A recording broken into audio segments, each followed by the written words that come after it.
had the advice to use this as a foam roller. So I used that every night. I credit that to being able to finish because the first half I was having shin splints a lot and actually had to take a few days off trail for it. So I was rolling out my calves every night and didn't have any more issues. So I think that helped a lot. And like I said, it carried forward throughout the rest of our trip. Let's talk about how we met.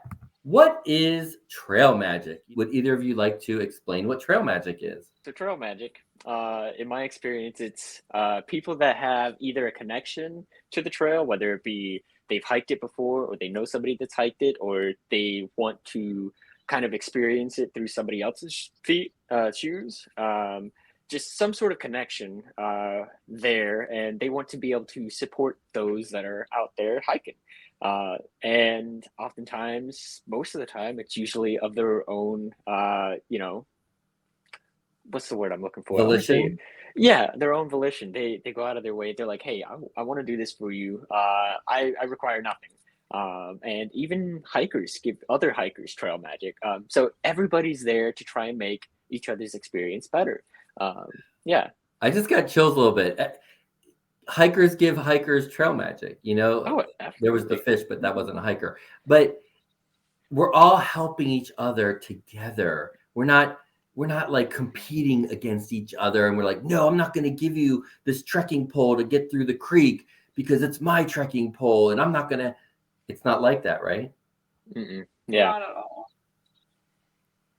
I mean, what a nice commentary. Like if society could be like that, if we always would help everybody out for not looking for anything in return ever. Mm-hmm. It was really special, and I think a lot of people I've heard have said this where it kind of like bolsters your faith in humanity because you just see like such generosity, and it's like you don't see that outside of this kind of micro society thing. Mm-hmm. And just like you said, what an amazing world it would be if like we could branch out and like have that be how it normally is. Right, and just always help anyone, even if they're different from us in some way. Mm-hmm. Yeah. Wow. Tell the story of how we met.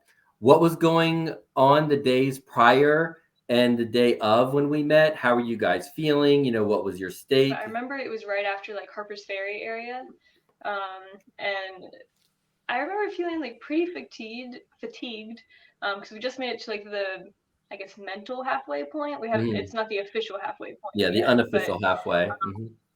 yeah, yeah. So it was kind of exciting, but also a little bit stressful. Just like that town was very busy. I think we ended up there on a weekend. I can't remember. It would, So it was yeah. just really busy and chaotic and a little overwhelming, actually. Okay. Just crossing that bridge, it was like you were packed around with people. But so then we get our hiking along, kind of separated out from the crowds by now, and saw some of the signs. I think Two Shoes and I were separated at this point, so he was a little bit ahead, I believe. Or either way, I can't remember the specific one, but we saw the signs. I was like, oh, trail magic, 100% accepted food. That's a majority of what trail magic is. So I will admit I was a little bit disappointed, but then I saw what it was because he had a bunch of like rollers out and stuff like that, and I was like, this is the trail magic? And I was pretty excited because I had used them before and I like using foam rollers, but Mhm. never expected that to be out there. So it was. I think it got cooler as we went because it's like, oh yeah, like I've used a foam roller before, like, and but it felt really nice. And you also gave us a lot of tips and things that we left with and used later down on the trails. Did I give you tips that were Yeah, other than yeah, foam rolling? Like yeah. You what? were talking about like like how you structure your eating. So I guess it was like protein in the morning to keep you full. And I think that's what you had. No, opposite. That's what most people say. Yeah. You said in the evening to like recover and let it like do that overnight. And that's something that we were talking about as we were leaving. We're like, I've never thought to do that. And we were just trying to figure out how to restructure our meals even. But yeah, and then afterwards you had the advice to use this as a foam roller, and so I used that every night, and it actually I credit that to being able to finish, because the first half I was having shin splints a lot, and I actually had to take a few days off trail for it, so I was rolling out my calves every night and didn't have any more issues. So I think that helped a lot, and like I said, it carried forward throughout the rest of our trip.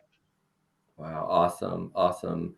Two Shoes, anything to add to how we met the days prior, and then the trail magic? And if you want to explain, actually, that was, I think, in your words, describe the trail magic that I was providing, because it wasn't food and drink. Right. And it not being food and drink, I also had a similar experience. I was like, is it hiding? Is it somewhere else? So before I actually got up there, I had put away my snack bar. I was getting ready to eat it because I saw the signs. I was like, you know what? I'll wait. And by the time I got there, I don't remember, but I think I started munching on it, realizing that it wasn't food. So I was like, you know what? This sounds cool. And so I saw all the stuff out. I saw the pads. I saw the chairs. So I was like, is this like a massage thing? I don't know exactly how this is, because over at Trail Days, there was some sort of massage therapist or whatever, and she just did like neck and shoulders, and I was like, that's interesting. But once we got there and started talking to you, I was like, okay, this could be really helpful, because I also took a couple days off with Giggles whenever her shin splints were really bad. And that point in time, I was like, I have no idea how to deal with this, because I have never used any of that equipment before. Like, I never knew about the pros of rolling out and working out muscles and stuff like that. So I was fresh to the idea. So I kind of just tried to soak in as much as possible. And if you see me in the video, I got the beard everywhere. I'm just kind of listening wide-eyed. And then I remember one thing you did tell me, and I couldn't tell if you were serious or not, but you had, I think it was a lacrosse ball, and I was using it on my back. Yeah. And this is a cork ball, but same idea. Yeah. And there was I think a sewer grate nearby, and you said, don't let that go in there or you owe me $100. And I was like, I don't have $100 on me. So I was like very careful, like trying to roll out my back. And then seeing you put like the little skewers on your water bottle, and I saw you were drinking out of that. Yeah. That's this one. Yeah, I love that. Yeah, this is really aggressive. So this is just a regular Nalgene, 1 liter Nalgene. And I know everyone uses smart water bottles and all, but I'll carry a Nalgene because water bottle, hot water bottle, right? It's also a nice cold soaking bottle, if you're cold soaking your food. But I put these little bamboo skewers on with just some packing tape. This is almost too aggressive for me, and I go really aggressive. But what I also showed was here's another one, and this has the grippy tape, like if you put on like stairs so you don't slide off your stairs. And I don't know, Giggles, did I give you some of this tape to put on your bottle? Or it might have been someone else I gave the tape to. But this helps really on... I'm still having connectivity issues. Are you asking me a question? Oh, I was asking, did I give you any grippy tape to put on your bottle, or did I give that to somebody else? You did. Okay. I ended up not putting it on there. Just because I think I had some stickers on it, and it ended up not really slipping away. So that I was just like, I guess I don't need to put these on. So yeah, no problem. Yeah, I just put on because I don't have stickers on my bottle, and the floors of shelters can get really slick, and worn down. And I do find that the tape does help, but I always carry a Nalgene to, I think this is great for rolling out your quads and calves. And I find the ball to be cork ball, super light, but lacrosse, and I wouldn't charge you $100 if you lost it, because they're only like $3 anyway. But the cork ball, a lot of people will, they'll roll like this, but that barely does anything. But to do it standing on your glutes, so to put the ball on the wall and put your glute against the wall, even in a shelter, or even when they're doing like logs, you can still roll out your glutes or roll out your back or roll out your shoulders, even the sides of your shoulders. Really helpful. And that was the trail magic. Yeah. So do you think I should do the trail magic again this year? Oh, if you have the opportunity. Absolutely. Yeah. Cool. So that's what I'm going to be doing. I think I'm going to try to do it again. And maybe late May, but definitely June, which is when I met you guys. Yeah, so I'm not sure which dates, but I'll post it on one of those Facebook groups or something because I'm pretty active in there. And yeah, just want to help. And so, Two Shoes, did you have any problems going in also in the first half that the rolling helped in the second half? Honestly, yes. So I actually had a lot of knee problems when I started, but by the Okay. time I got to you, it was mainly a back problem. Okay. I think it was my left side of my back because prior to the trail, I was working at FedEx and I didn't do proper stretching techniques, and I definitely threw out my back. So that kind of carried into the trail. So I felt that in the Smokies, and then by the time I got to you, I still had a little bit of that residual pain. So definitely having that lacrosse ball helped out. And I don't remember if it was before or after we met you, but I had actually, while on trail, got myself one of those, just a little exercise ball or a little muscle ball. I don't know what you'd call it. It wasn't necessarily a cork ball, but it was the same size and same function. Yeah, like a massage ball. Yeah. And then we kind of had our ritual where we'd set up one of the tents. We'd set up Giggles' tent. And we'd go in there and she'd start out with her water bottle. I'd start out with the ball. And then I'm like, hey, you want to trade? And sometimes she'd be like, yeah, I got some places that I need to get. And other times she's like, I'm not done yet. So thankfully I was able to mooch off of her and borrow her water bottle many, many times. So to answer your question, yeah, it helped a lot. Yeah.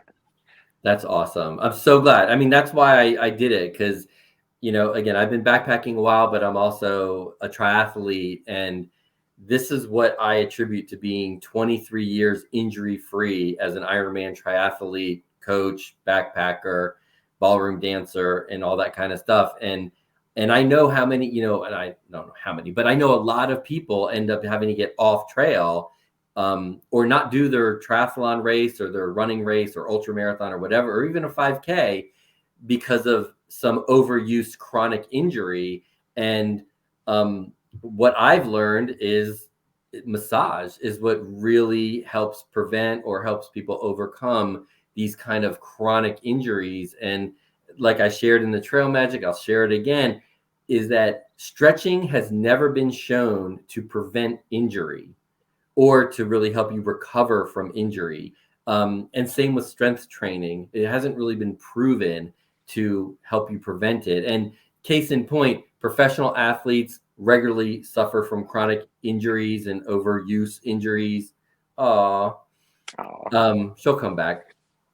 And as well as, gymnasts and dancers are some of the most flexible people out there, and they suffer from some of the highest rates of chronic overuse injury. And they're super flexible. So there's something else going on. Yeah. Oh, I'm sorry she left. So I'm so happy that it helped you, because that is just exactly why I did it. It was honestly, still to this day, we still tell some people, we're like, yeah, we met this guy halfway through the trail and he pretty much gave us that boost that we needed to, finish out comfortably. And I'll be honest, we did brag on you a couple times while we were out there. There was a couple people who were like, yeah, I bet you didn't get this trail magic. So we would explain, okay, yeah, rolling out, please try it. Definitely try it. Even if it's for 2 nights, right before you go to bed, just grab your water bottle, or even if you have something, you can knead out a muscle or whatever. You can do it with your hands or your trekking pole. Just be careful, because you could bend or break your trekking pole. Right. Yeah. Which we did try eventually. I put one of my bandanas or buffs around it to add a little bit more cushion, but it still had enough. And I tried that out, I think the day before I peaked Katahdin, actually. Okay. Yeah. So I remember we were able to tell a couple people about it, and I don't know if they fully jumped on the trend or whatever. I don't know if I could sell it like you did, but it was really fun just to try and share that it works. Oh, I'm so happy. That makes me so happy that you were sharing, what you learned, so you could kind of pass on the trail magic. And I really just want more and more people to know about this, because it's just amazing how many people don't know about it, and how many doctors and physical therapists actually don't know about this kind of stuff. So I'm really trying to get the word out. Again, it may not work for everybody, but I think it's going to kind of really help you. And even when I've been backpacking, you know, I carry the stuff on my backpacking trips. And, you know, I did a couple days on the AT last summer, and I helped people right then and there, you know, and they've messaged me back like, yeah, man, that really helped. I was really struggling with my Achilles or with my knee. And then you showed me how to roll, the right place to roll for that particular joint or tendon problem. And it really made a difference. So I just, and it's free. It, you know, there's no charge for anything. Just do it, you know, and enjoy it. Right. Yeah. Yeah. So that's awesome. I do remember after leaving that parking lot where we met you or whatever, we were going Mm-hmm. up that hill, and we still passed a couple of tourists. Mm-hmm. And while we were going up that hill, Giggles and I were talking, because I mainly focused on my right leg. I definitely didn't roll them out Oh, you didn't balance it out? I did not. So while I was hiking up there, I was like kind of, oh, that's my left foot. Oh, that's my left foot. So I definitely felt it in the calf. And I was like, this is so strange, because one feels like it just slept for 24 hours and the other feels like it's been going like it has. Yeah. It was really cool. And I was really curious. I'm so glad you gave me that feedback, because I was set up at the parking lot at the base of Weverton Cliffs in Maryland, but just, you know, like 3 miles north of Harper's Ferry along the trail. And I was really curious how it helped people, especially anybody who happened to roll their glutes, you know, using the ball, because, you know, going uphill, you use a lot of glute going uphill. But I was really curious how it helped. And it sounds like, at least on the leg that you focused on, it helped a lot.